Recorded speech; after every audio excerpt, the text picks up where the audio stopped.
ভোরবেলার থেকে কি প্রচণ্ড বৃষ্টি ঝড়, এর মধ্যে আমি ফিরছি আজকে বাড়ি। আমি আর মা কোনো রকমে একটা ছাতায় দুজনে ভিজতে ভিজতে বাস স্ট্যান্ডে গিয়ে পৌঁছালাম। গিয়ে বেশিক্ষণ দাঁড়াতে হয়নি, বাস পেয়ে গেছিলাম। তারপর গঙ্গা প্রণাম করে উঠে পড়লাম ট্রেনে। ট্রেনে উঠে খুব খিদে পেয়ে গেছিলো, তো একটু মুসলি, খেজুর আর মিষ্টি মা নিয়েছিল, সেগুলোই খেয়ে নিলাম। তার একটুক্ষণ পর 2 প্যাকেট পাঁপড় নিলাম, কুরকুরে আর চিড়ে ভাজা নিলাম 1 প্যাকেট করে।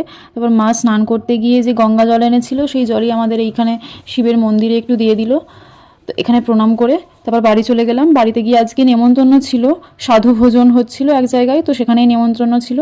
এখানে আমার খুব ভালো লাগছিল যে ওনারা খাচ্ছিলেন আর গান করছিলেন খেতে খেতে।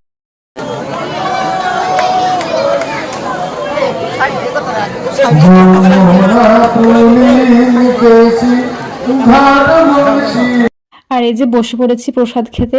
এই প্রসাদের তো একটা আলাদাই স্বাদ, যারা খেয়েছে তারাই জানে। একে একে সব খাবার নিয়ে নিলাম, আর এত তাড়াহুড়ো করে খেতে হচ্ছিল কারণ প্রচণ্ড ভিড় ছিল। সবাই তো বসবে, তো হাফ খেয়েই উঠে পড়তে হয়েছিল, এত ভিড় ছিল।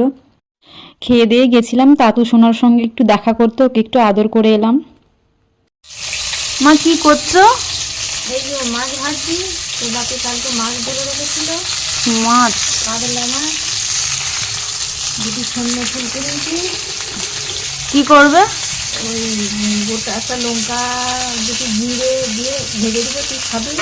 আজকে তাহলে আজকে কি রাতের কি খাবার তাহলে? আজকে রাতে মাছ ভাজা, সন্ধ্যে ফুল ভাজা, আলু সিদ্ধ, দিয়ে লঙ্কা দিয়ে দুটি জিরে ফোড়ন দিয়ে ভেজে। বলতে বলতে চলে গেলো মাছ ভাজা। আমি খাই, তোমরা অপেক্ষা করো পরের ব্লগের জন্য।